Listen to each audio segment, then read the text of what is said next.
Hello, welcome to Chick Chat and Chill. I am Laura Fickett, your co-host, the owner of Fickett Financial Education and Business Coaching, and I would love to help you if you are having money problems of any kind, struggling financially, you want to just level up your financial game, you have any kind of financial stress in your life, contact me. I do free consultations. I have never been out of the financial industry. I love to help, and I'll make sure that you learn some of the rules on how to play Monopoly in real life. But before we get into our topic today, which is the difference between generations, we are going to talk to Antoinette, my co-host. Hello and welcome. So I'm Antoinette. I'm the owner of Pixel This. So whether you have a business or a service, you always want to make sure you put your best face forward. You know, it's one thing if you have a logo or if you're putting money into advertising. If it's not very good, you're really just wasting money, which would make Laura very upset. And we don't want Laura upset. You know, we want to keep Laura happy and maybe give me some business in the in the interim. No, but seriously, I mean, it's just smart for your business. And the quicker you get it into the process of just, you know, making sure it looks good, give us a call. We'll find a solution that works for you. So today's topic. So generations are so vastly different. I'm going to start with something that I read a while back where they were interviewing different generations and they were saying like the grandparents or whatever, and they were asking what about their most treasured memory from childhood. So they were like, oh, I used to love, the town. We'd have, these dances where it was a great meeting place and we used to do that. They used to love gardening, and then they had, the mom generation, like, oh, when we were little, we used to play kickball after school till it got dark. And then we knew we had to come home and, all these things like that with playing with the kids in the neighborhood. And then the current generation of kids was their favorite thing was texting. Their favorite childhood memory is just texting and being on their phone and texting. And that literally broke my heart when I heard that. So sad. That's incredibly sad. If the best thing I ever did in my life as a child was sit on the couch and stare at a piece of plastic, I'd be depressed. But, that's just one example of generational changes. So, oh my Lord. Yeah. This is starting with a depressing situation. As you were saying that, I was thinking, what is one childhood memory? And I was thinking all of my good childhood memories were outside, first of all. Right off the bat. The kickball group. I was not good at kickball. I didn't like. No, but something outside. I don't even know that we had a friends. ball. We didn't grow up wealthy or rich or any. We didn't grow up with any money. But we lived on a hill in Worcester, Massachusetts. And I remember that like 2 houses up from my house, there was a crack in the road. And that's where you would put the back tires of your skateboard. And then so the skateboard would stay there because you're on a hill, and then you would hop on that thing and go down the hill. But at the end of my road was a main road. And so the key was that you really needed to get off and get your skateboard before you got onto the main road and got squashed like a bug. Now, no parent supervision at all, at all. We used to ride our bikes around and stuff like that. No parent supervision. Sometimes the skateboard would go across the main road because you didn't get it in time. And sometimes people would drive up and down my road, and our safety feature was yelling the word car. Like, that was the safety feature. Like, somebody would yell car, and you would see all these kids, like, just jump to the side of the road till the car goes by and then get back into the street and play. But I do remember one time, like, wiping out on my bike. Like, I hit the curb in front of my house, and, like, I launched and I like scraped myself up. But a lot of my childhood memories were outside. So I think the first generational difference between the generation now and the previous generations were indoors and outdoors. Oh, definitely. Indoors and outdoors. And I'm so guilty. So I have a 12-year-old and we try to keep him outdoors as much as we can. But we're older parents now. Like we're in our 40s and I was a younger parent. I had my other kids in my 20s. And I'm not going to lie. Like, I think it's because sometimes I'm lazy and it's just easier for him to play with his friends on Xbox than for me to take him outside. Yeah. I feel bad about it. It's like a bad mom moment. Aw. Oh, turn the camera to Antoinette. I'm just kidding. No, but I noticed that because I remember like we had And when I was living in Connecticut, we had these 2 hurricanes, which Connecticut never gets hurricanes. So it was weird that we had like 2 back to back. And I live on the coast, and there was a lot of the coastal properties were all flooded, and we were out of power for like weeks on end. But it was so nice. So I always ride my bike. I love riding my bike around there. So I would ride around, and it was so weird to see like kids on the lawn and playing, and it was so wonderful. I was like, oh my God, this is what it should be like. Normally it's like, I'll wave to somebody who's maybe getting mail from their mailbox, or some people may be washing their car, but like to see a child like actually playing in the yard was abnormal. Yeah. Only because of a power outage. Yeah. Yeah. I mean, that's basically because, their house probably was like, underwater inside or something. I know. We shouldn't have to resort to that. I mean, we talk about technology a lot. Well, that's a big cultural. It's a big problem, but technology is a big cultural shift. Because I didn't get a cell phone until I was 24. I had a pager when I was like 16, and people used to page things like messages to me. But realistically, if I wanted to like just be alone or alone-ish, because I was never really alone, but if I wanted to disconnect from my friends, I would just go in my room. Like, they didn't have any way to reach me before the pager. Yeah. And the pager I could just shut off, and like that was it. Yeah. They could call my house, but they would get my mom or my dad, or like they would get someone else in the family.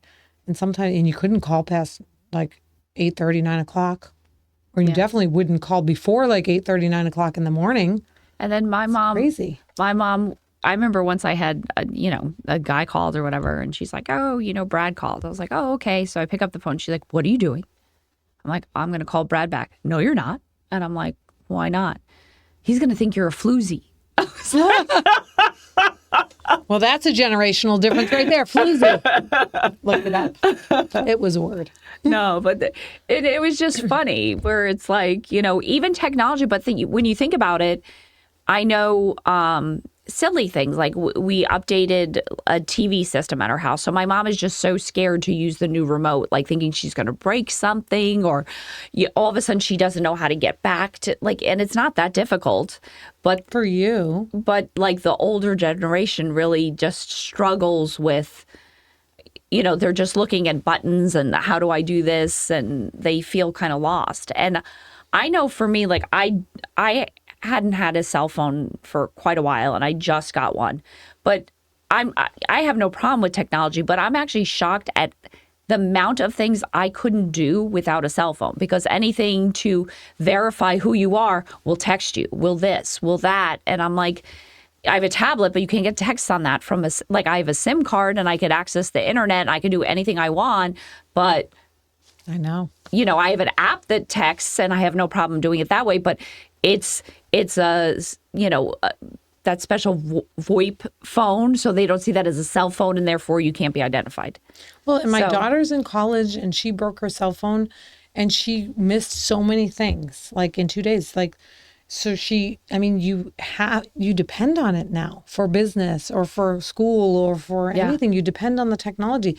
My son has textbooks that aren't like books anymore. They're online textbooks, and so we've become such a dependent society on these electronics. But I don't necessarily think like my generation was better than the generation now. Like, I know there's a lot of people born in the 70s and 80s in my generation where they're like, oh, our generation is so much better. Every generation is different, not better or worse. Like, I'm glad that, my son can modify pictures so quickly and use technology to his advantage and everything. But there are such major generational differences. And I don't think that we celebrate them enough. Yeah. I think we like fight as generations. And I totally believe that thing that like hard times bring tough people, and then tough people bring, I forget exactly how it goes, but bring like easier times, and then easier times build strong men, and strong men, build easier times, that. Yeah, because my parents were born in the 1930s, right before World War II. And my father was born in Italy. My mother's parents were born in Italy. And like that generation, the stories from that generation, I think like their hardships, like I have not experienced any of their hardships. I have experienced hardships, but not like my whole entire family might be killed by the SS officers. Like not Yeah. that kind of hardship Yeah. for hiding a pig under the porch. Like that's Yeah. something I can't even fathom, right? And my generation, though, like I think my parents were hands off, but we didn't have technology. So they kind of had to be hands off. The street lights come on, then you go back home and you learned how to take care of yourself on the streets as a group. And we rode our bikes and everything. Now I'm afraid to let my son ride his bike like a mile away from the house. He doesn't have a group of people that ride bikes. There's no bike gangs anymore. Like, and, you know, the way that media is being fed to us through technology, I feel like there's probably 20 killers on the main road that I live off of. Like, I don't know. What even like it was funny. So I had a trip scheduled to Hawaii last year with a really good friend of mine. So we were going to go and looking forward to it, all excited. And at the last minute, it got canceled because their daughter, he couldn't find anybody to take the daughter to school or something like that. And I'm thinking to myself, like, it was high school. She was just starting high school. And when I was 11, I was a babysitter for a 3 and 4 year old. So I was basically their nanny. So I used to work 40 hours a week caring for a 2 and 3 year old, like for 12, like the mom was a nurse and the dad was a shop owner. So I'd get there at 7 and then stay till like 7 and then I'd work Saturday. So it was like 12 hours, you know, like During the summer. yeah, no. And then like if they went on vacation, I would, like it was all the stuff. But now it just seemed weird. So here's a child that's, you know, much older than I was. And they can't even feel responsible that they could get, you know, step on a bus themselves. I mean, to me, that seemed ridiculous. But yeah, I do think that we have done our children a disservice by trying to shield them from some of our childhood trauma. I don't know. I'm not saying that childhood trauma is good, but I am happy that I do know so many street smarts, you know, because I learned by trial by fire kind of thing.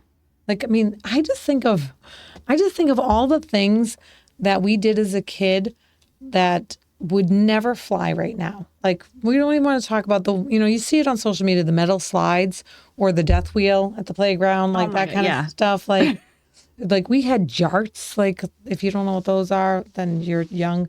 But like, we broke our front window in our house with those things. Those are like, you could impale yourself. yeah. With those, but you learned not to impale yourself. That's the key. Yeah. And like kids had broken bones and they had broken arms and broken legs and we all healed. And I think we've swung the pendulum like too far to the other side. I think there needs to be a compromise where people aren't so damaged, but a little bit of damage. I think some kids need a little bit of damage. Yeah. I mean, I see kids like out and about and I'm like, that kid needs a little bit of damage. Like, no, but I know so many people that like kids, like when I was younger, like I could not wait to get, to move out or get my license or whatever. My, that's a generational difference. And Nobody's it's getting like, their license. Yeah, where now I know people like when you turn 16, like they couldn't care less. Like, yeah, maybe. Like it just. They're making homes too comfortable. Well, I think that's what it is. And even it was funny because a friend of mine, their child just turned 18 and he's like, oh, so I guess I could start charging rent now. And I laughed, but it was like, because that's what like the parents would kind of purposely usher you out of the home. Like the home is always there for you.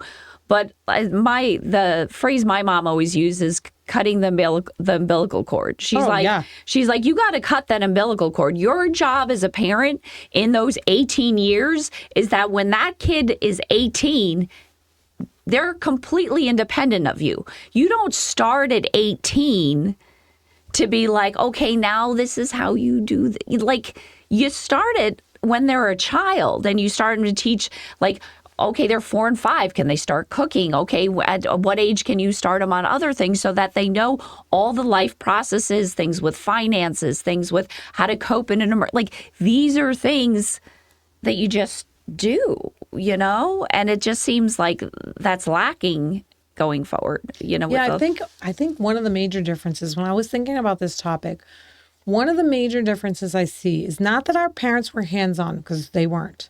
Like, I do remember in high school that I was gone for 3 days and my mother didn't realize it. It's very hands-off. Yes. At our Yes. Yes. My father had passed away at 14, so she was going through her own stuff. Would give her a pass. And I came home in one piece. So I was fine. I called it submarine parenting, where like they were primarily gone, and every so often it's like, "Are you Pop here?" Are you around? Oh, okay, still alive? Perfect. Yeah. Good to go. But All right? good. Isn't that what it was? Yeah, pop up. You're still alive? Okay, I'm still doing a good job. It's fine.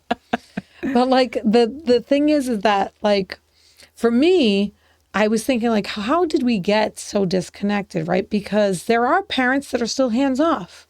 Because there's a lot of parents that are involved in their cell phone, Yeah. that are involved in their television, that are involved in their electronics, and they're hands off with their kids. So there's still hands off parenting, but where did the kids go wrong? And the place I personally feel that the kids have gone wrong is that now hands-off parents have given their kids something to entertain them, an iPad, a cell phone, a laptop, a video game, or whatever. And our parents were like, yeah, you can play with your siblings stuff or like go outside and find something to do. Yeah. Like they didn't buy me things to entertain me. I needed to entertain myself. And that spawns creativity and all that stuff. That's where I think the generational gap exists. I actually don't think it's with the parenting, because I do think there's still a lot of parents. I think there's helicopter parents, but I think there was helicopter parents when I was younger. Yeah.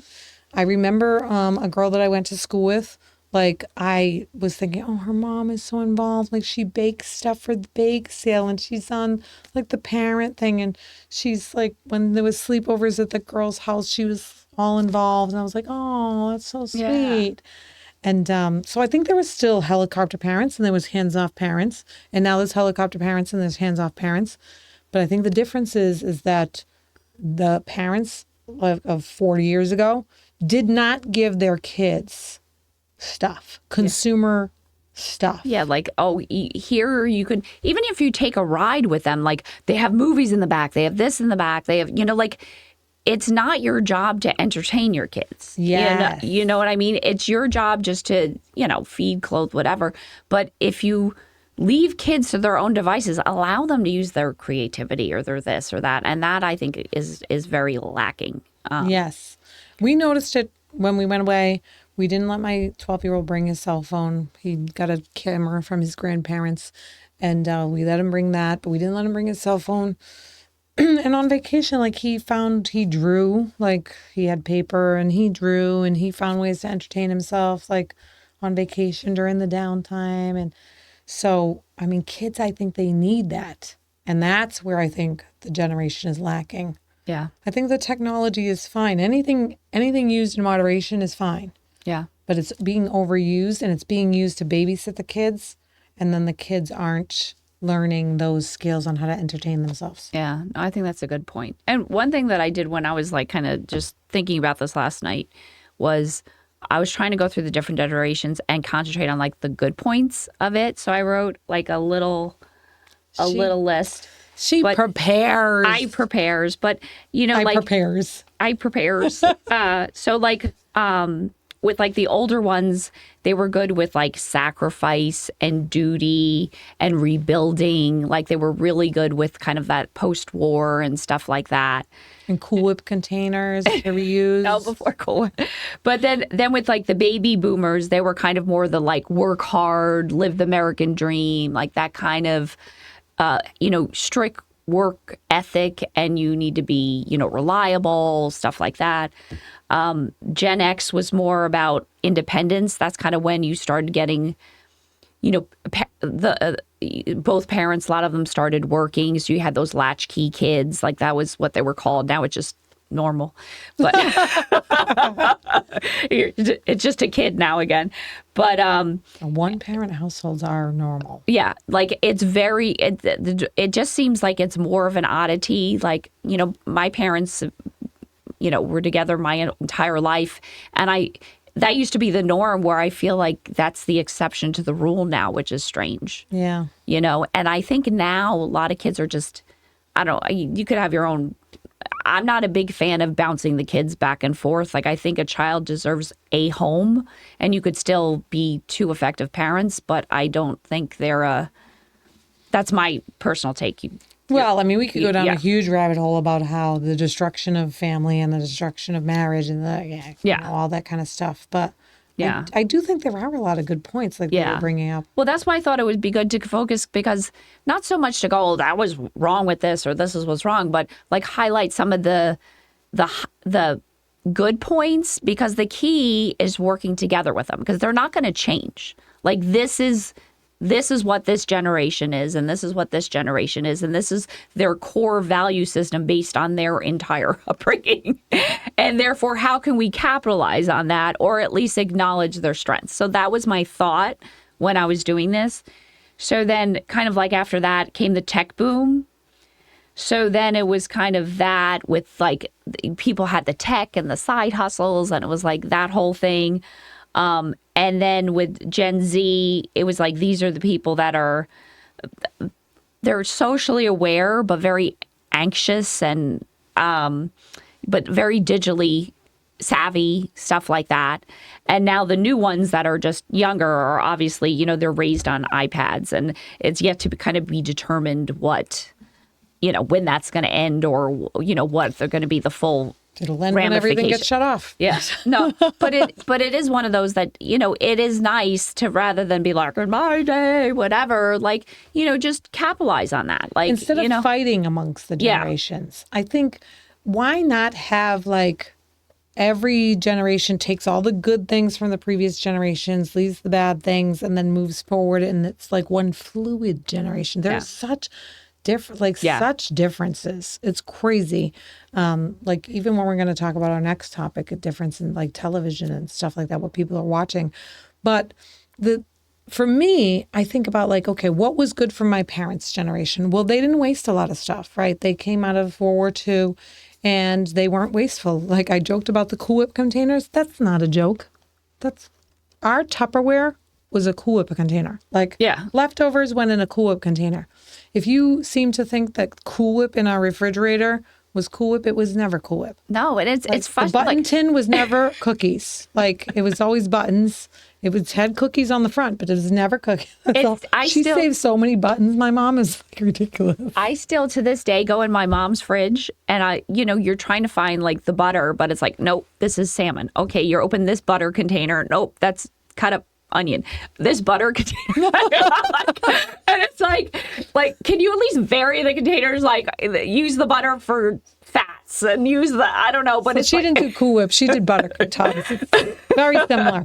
And if you're trying to find Cool Whip, it's very frustrating. But that's a good thing about the generation, that they weren't wasteful. No. Yeah, that's very true. So, like, we need to teach this generation to not be wasteful. So that's one good thing we should take from that generation and be like, okay, don't be wasteful. Then the next generation, like the generation of the people born in the 50s and 60s, that generation, like you talked about, the baby boomers and whatever, and they were hardworking individuals. And why were they hardworking? Like, the values there, we should be teaching this generation.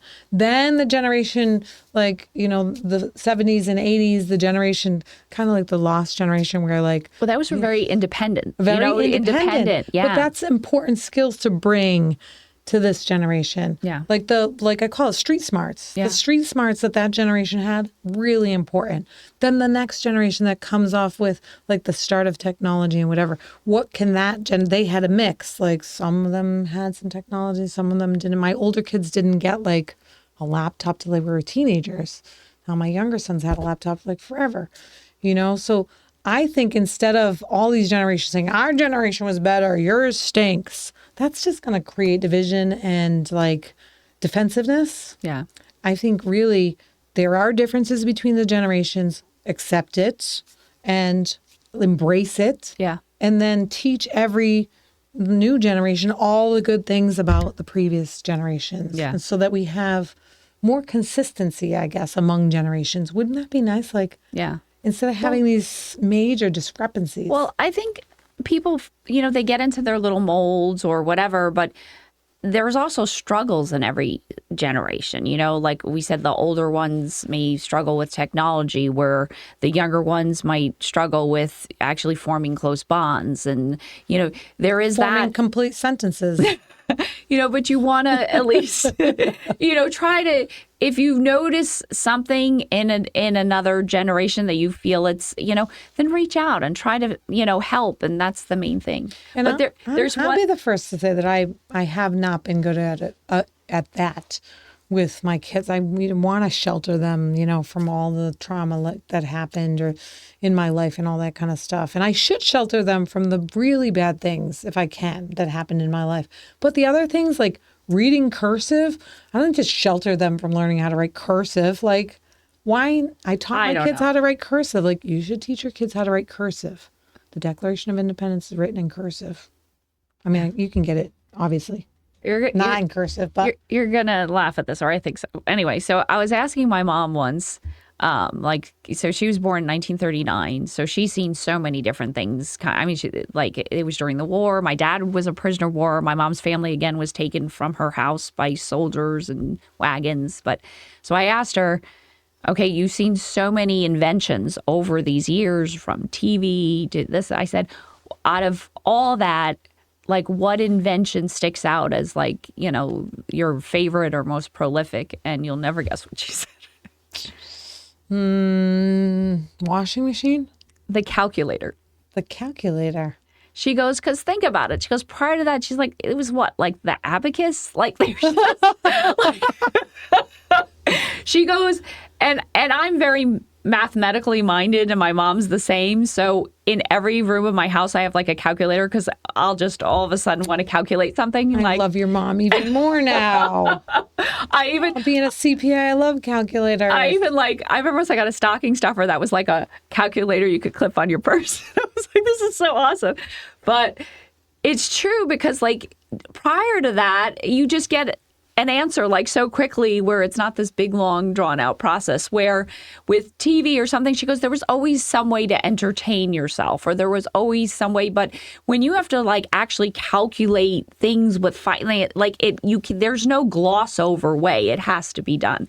So I thought that was kind of interesting, at least her take on it. I remember my second grade teacher saying, like, you need to learn this mathematics because you're not always going to have a calculator in your pocket. I'm like, haha. We do, but yeah, it's on my phone. No, but I think like, even learning mathematics, I know there's a new way to learn mathematics. That doesn't go in the Fickett household. We're still old school mathematics, but like learning the things that learning from them. And I think making more cohesive instead of these separate divisions, I think would be fantastic. If we could all go out there. That's your mission if you're watching this forever now. Like next week, the week after, let's try to make a more cohesive generation. Don't fight amongst generations like ours is better, theirs is better, this out. But celebrate, just look at that. Like if you're frustrated that, oh, they're so this or that, well, look at the positives about that person. Like, what do they have? And then just go, can you teach me to be more like that? Yeah, listen, if kickball was important to you, then take your kids outside and kick them in the head with that ball. Just like the rest of us, right? How they got away with that in gym class. If there was always a victim at the end, I'm going to tell you something. Like, I never enjoyed water slides. I didn't learn how to swim till I was in my 20s. So I didn't enjoy them as a kid or anything like that. And my 12-year-old has never been down a water slide. Oh, my God. I know. I thought about that 2 weeks ago when I was at a church retreat and I was going down a water slide.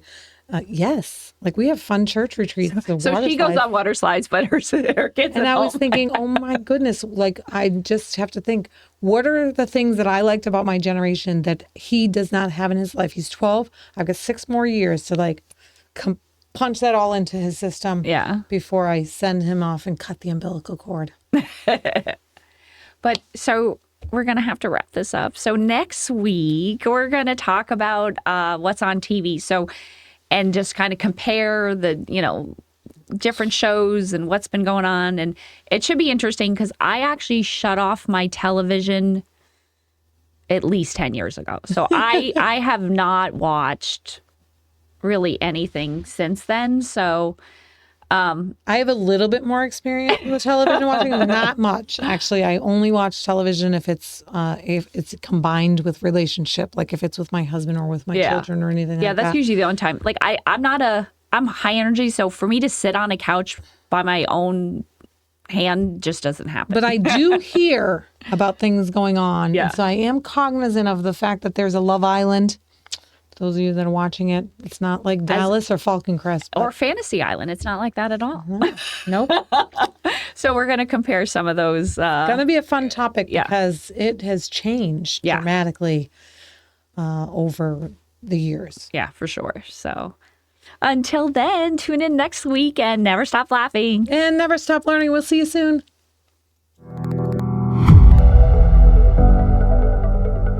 Tattoo, tattoo.